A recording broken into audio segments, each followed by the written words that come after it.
What is up, guys? I got a fun little customer conversation, little reaction video for you that happened really late into the ride, over an hour into the ride. So I hope you guys enjoy that, and version 14 Lite kicking some butt going through Orlando. You controlling which lane it gets in? Nope. Wow. I haven't had to do anything since we pulled away from your house. Jeez, that's pretty incredible. It's made a massive amount of improvement over the years. Typically quite a bit safer and more cautious than all these crazy humans around us. Especially here in Florida. Yeah, really. My goodness, the amount of people that ride up my butt because I can see they're on their phone or Yeah. just generally get impatient. I remember there was cruise control, and that was a big deal. Everybody was, oh my gosh. Right. Yeah, right. I think most cars these days have some sort of gentle lane keeping assist. Yeah. Mostly to keep you from just veering off the road. So you just put in the address and it knows how to get there. Yep. Wow. There can be some disconnects that I have to deal with depending on how specific the map system in the car is versus like the rideshare apps. Yeah. Because a rideshare app might actually have it dialed in of like the exact position of like a plaza building in a parking lot. And sometimes it's really vague on the Tesla side. The Tesla nav, it'll just kind of like stop you in the middle of the road. Other the nav will, so you have to take over to drive the rest of the way. All that said, it's, without exaggeration, doing over 99% of the driving. Yeah. Hell, sometimes I just want to drive because I want to drive. Yeah. It's been a while. Yeah. Yeah, then I think happening like now, Tesla is starting their official RoboTaxi service in Orlando and Tampa, where they're driverless. They're actually, it'd be like this car just taking you around those areas. I'm curious to go check it out and see how it compares.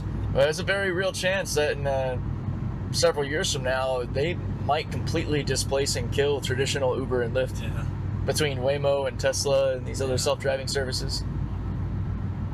Because you can't compete with a service that doesn't have to pay with a driver.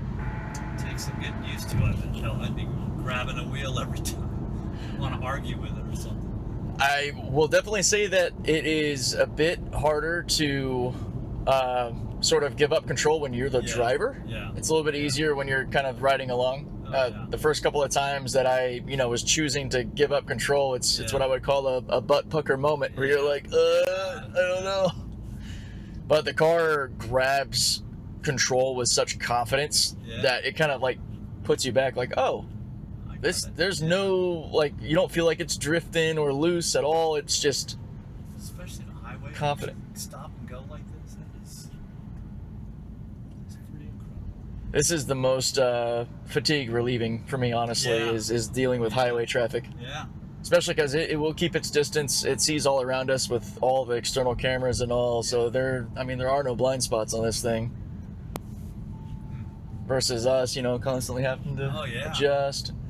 It actually helps me be more observant because I'm a little bit more free to look around and see things since I don't have to be as forward. Interesting.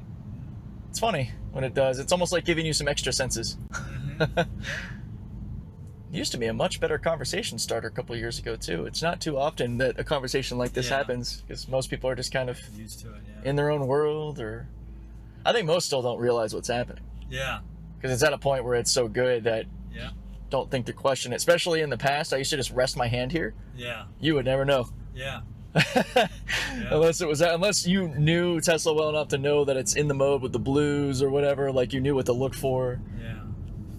Because for a long time, we weren't able to be truly hands-free because we have to do what's called the nag, where you have to give it a touch. Yeah, that's where I thought it was. Yeah. It's still, Now, with the internal camera watching me, it will go into full hands-free mode as long as it sees that I am, here versus like down in my hands or something.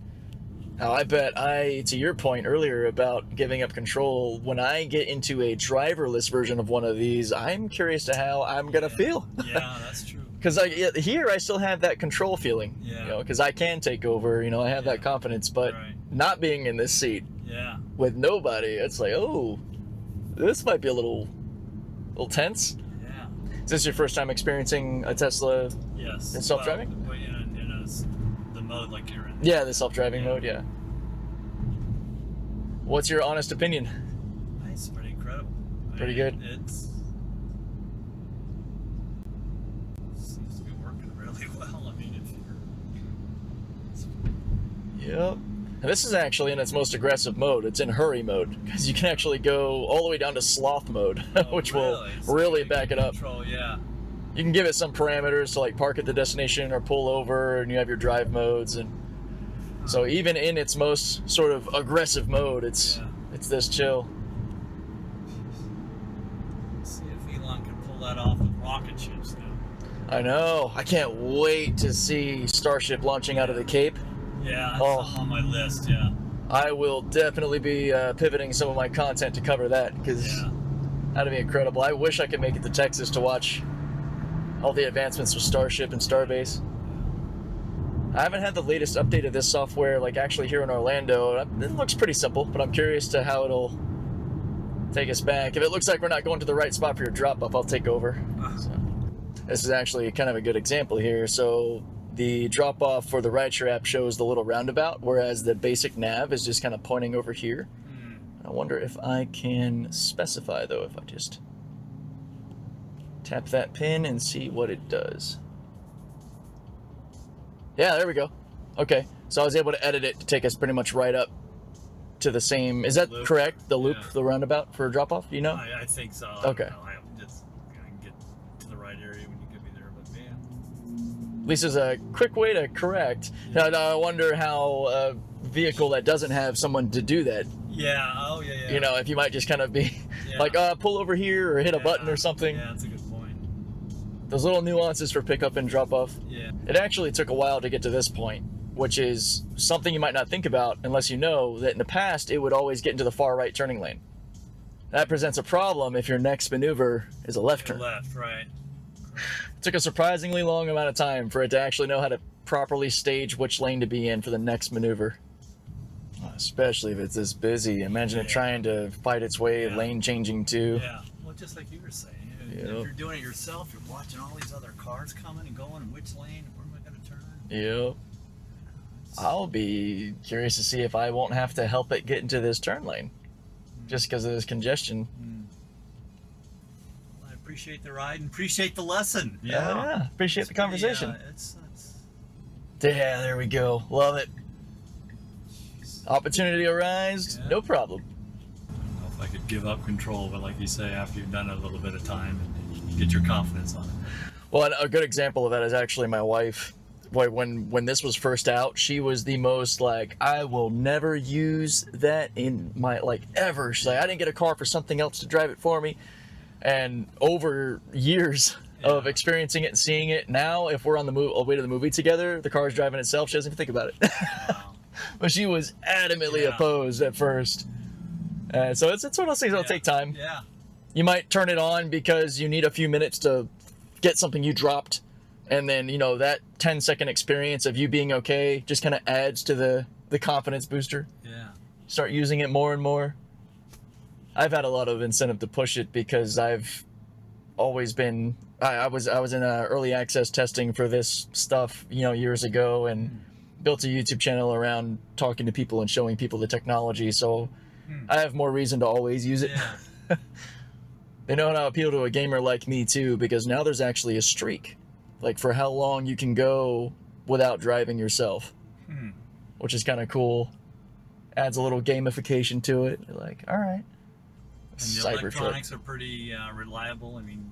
Oh yeah. Now during Milton and all the hurricane stuff in 24, having our cars was one of the best things ever. When unfortunately, you know, gas stations were running out of gas, people were backed up for miles. I never had a problem going to a supercharger. So I would pull into a Wawa, go around the line of 50 cars, plug right in. Whatever the last one was a year or two, is that? Yeah, that was Milton. That came straight through us. Helene kind of went up past. There were a lot of people back then that were actually really worried about, you know, running an electric car, and that was the only experience I needed to take away any fears. Yeah, well, we were out of power for a while. Yep. We were able to plug in our refrigerator, our internet and all to the car to keep it running. And the battery in the car is big enough that it lasted those full 5 days, and it only got down to like 20%. It was pretty crazy. We were very fortunate. Let's see if it can bring it home.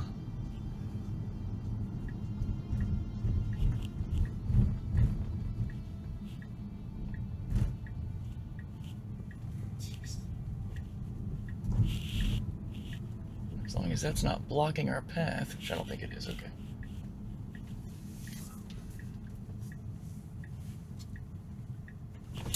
Oof.